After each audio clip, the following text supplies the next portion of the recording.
আফগানিস্তানে তালিবানের শাসনে নারীদের ওপর একের পর এক কঠোর বিধিনিষেধ, শিক্ষা, কাজ, এমনকি জনসমক্ষে উপস্থিতিতেও কড়া বাধা। প্রশ্ন উঠছে, 21 শতকে নারীদের অধিকার কি সম্পূর্ণভাবে হারিয়ে ফেলেছে আফগানিস্তান?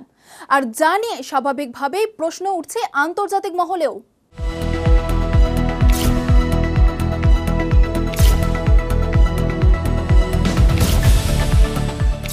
আফগানিস্তানের নারীদের অধিকার নিয়ে উদ্বেগ ক্রমেই বাড়ছে। আফগানিস্তানের তালিবান শাসনের অধীনে নারীদের স্বাধীনতা প্রায় সম্পূর্ণভাবে সীমাবদ্ধ হয়ে পড়েছে।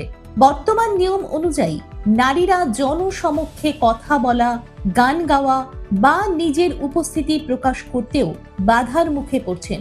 তাদের পার্ক, জিম, বিউটি পার্লার, খেলাধুলার ক্লাব বা যে কোনো বিনোদনমূলক জায়গায় যাওয়া নিষিদ্ধ করা হয়েছে।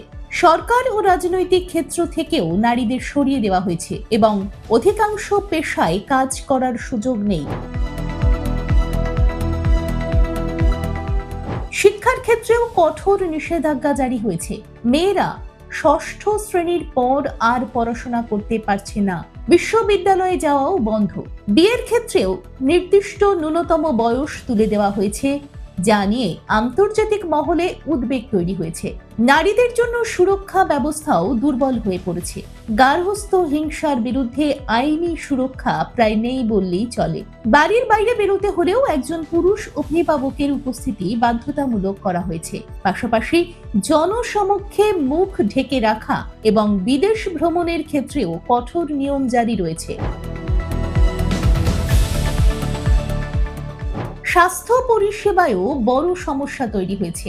নারী চিকিৎসকের অভাব এবং নারীদের চিকিৎসা ক্ষেত্রে কাজ বা পড়াশোনায় নিষেধাজ্ঞার কারণে অনেক ক্ষেত্রেই নারীরা চিকিৎসা পরিষেবা থেকে বঞ্চিত হচ্ছেন। বিশেষজ্ঞদের মতে এই পরিস্থিতি মানবাধিকার লঙ্ঘনের এক গুরুতর উদাহরণ।